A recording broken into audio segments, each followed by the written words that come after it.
इस वक्त पूरे हिंदुस्तान की नजर दिल्ली पर है। किसान इस कड़ाके की ठंड में पिछले 24 दिनों से डटे हुए हैं। पीएम मोदी ने अन्नदाताओं से भी अपील की कि अगर कोई शंका है तो वो बात करने के लिए तैयार हैं। लेकिन सवाल ये कि पीएम के भरोसे पर क्या आंदोलन खत्म करेंगे किसान?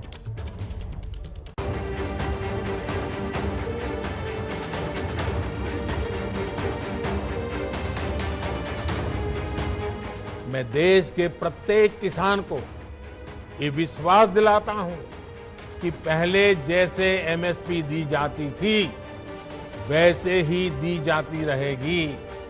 एमएसपी न बंद होगी न समाप्त होगी।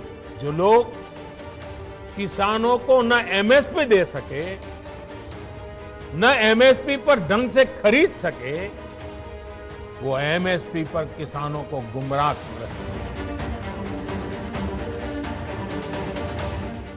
दिसंबर की हाड़ कंपाती सर्दी में सड़क पर बैठे किसान, एसी कमरों से राजनीति चमका रहे नेता और देश के प्रधानमंत्री मोदी का किसानों को दिया जा रहा भरोसा। 24 दिन से दिल्ली घेरकर धरने पर बैठे हैं किसान। हर ठिठुरते दिन के साथ किसानों का संघर्ष मुश्किल होता जा रहा है और इधर किसानों का कंफ्यूजन दूर करने के लिए प्रधानमंत्री मोदी देश के हर हिस्से से जाकर अन्नदाताओं को समझा रहे हैं कि दशकों का छलावा किसानों को आशंकित करता है।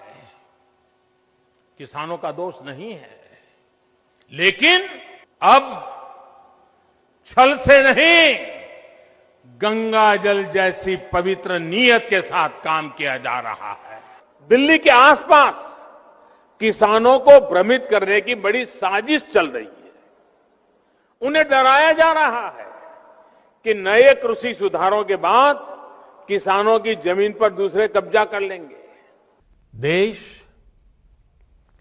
हमारी नीयत में गंगा जल और मां नर्मदा के जल जैसी पवित्रता भी देख रहा है। कल मध्य प्रदेश के किसानों से वर्चुअल संवाद करते हुए पीएम मोदी ने करीब 1 घंटे तक आंकड़ों और तथ्यों के साथ हर आशंका का जवाब दिया। किसान कानून के हर पन्ने को उलटकर पीएम मोदी ने दिखा दिया कि इसमें लिखा हर शब्द आपकी भलाई के लिए, आपकी उन्नति के लिए है। पीएम मोदी ने एमएसपी से लेकर मंडी खत्म हो जाने तक की आशंकाओं को सिरे से खारिज कर दिया। एमएसपी न कभी बंद होगी न खत्म होगी, बल्कि किसानों को लागत का 1.5 गुना एमएसपी दिया। एमएसपी खत्म करनी होती तो स्वामीनाथन आयोग की रिपोर्ट क्यों लागू करते? एक भी एपीएमसी मंडी बंद नहीं हुई, बल्कि आधुनिक बनाने पर 500 करोड़ से ज्यादा खर्च करेंगे। अब तो किसान मंडी में बेचे या फिर बाहर, ये उसकी मर्जी होगी। फार्मिंग एग्रीमेंट को लेकर झूठ फैलाया जा रहा है, बल्कि एग्रीमेंट और जमीन का कोई लेना देना ही नहीं है और स्पॉन्सर को एग्रीमेंट खत्म करने का अधिकार भी नहीं है। अगर हमें एमएसपी हटानी होती तो स्वामीनाथन कमेटी की रिपोर्ट लागू ही क्यों करते भाई?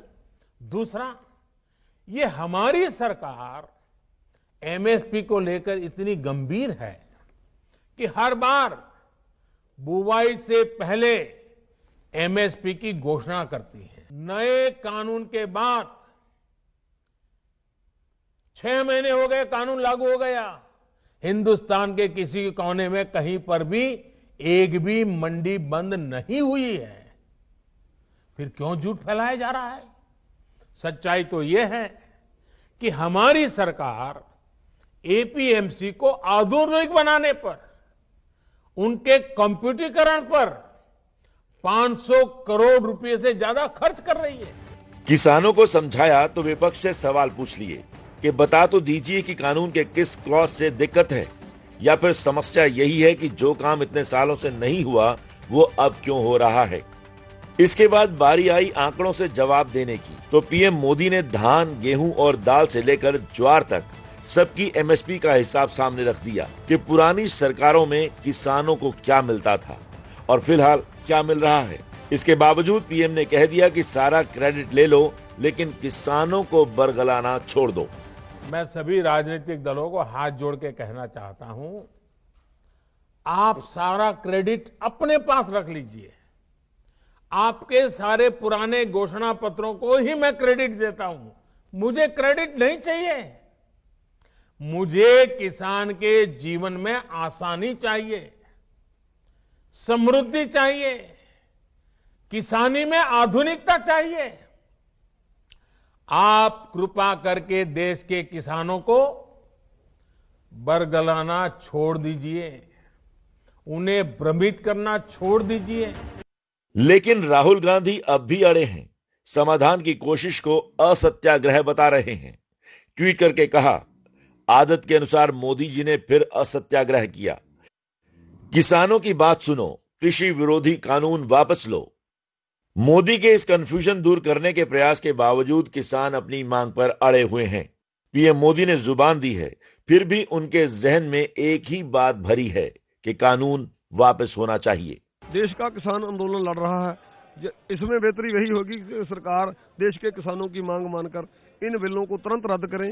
देश के किसानों की भलाई के लिए कोई अच्छा एक्ट किसान ऑर्गेनाइजेशन की सलाह के साथ, खेती मारों जो एग्रीकल्चर विज्ञानी होते हैं उनकी सलाह के साथ कोई ऐसा एक्ट लाया जा सकता है जो किसान जथेबंदियों को भी उसकी भलाई हो। ऐसा एक्ट हम बिल्कुल भी एक्सेप्ट नहीं करेंगे जिसमें किसानों 3 हफ्ते में 6 दौर की बात के बाद अभी बातचीत रुकी हुई है। कृषि मंत्री चिट्ठी लिख रहे हैं और प्रधानमंत्री मोदी आश्वासन दे रहे हैं कि अब भी अगर किसी की कोई चिंता हो तो वो हर मुद्दे पर बात के लिए तैयार हैं। मेरी इस बातों को इसके बाद भी, सरकार के इन प्रयासों के बाद भी अगर किसी को कोई आशंका है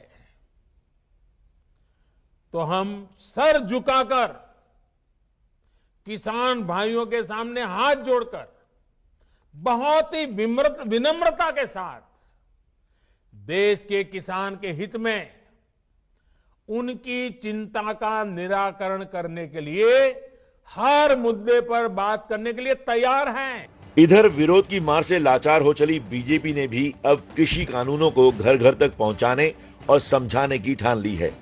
इसकी कमान गृहमंत्री अमित शाह के हाथों में है। पार्टी के सभी बड़े छोटे नेताओं को सीधा फरमान दे दिया गया है कि किसानों में फैले भ्रम के जाल को हर हाल में तोड़ना है और उसके लिए देश के अलग अलग इलाकों में मुहिम शुरू भी कर दी गई है। कानून जो किसान की जिंदगी बदल देंगे, किसानों की आय दुगना करने के राह में मील के पत्थर साबित होंगे। पार्टी के महासचिव और राज्यसभा सांसद अनिल जैन ने भी एबीपी न्यूज से खास बातचीत में बताया कि किसानों को बरगलाया जा रहा है।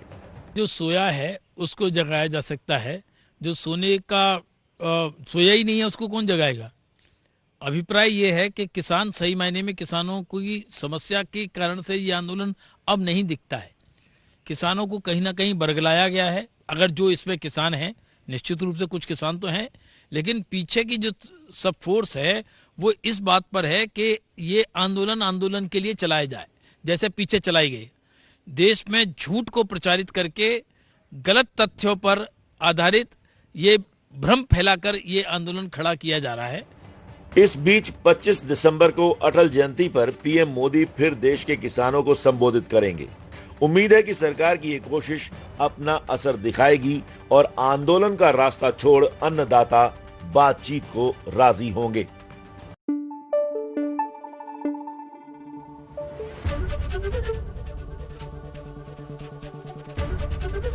एबीपी न्यूज आपको रखे आगे।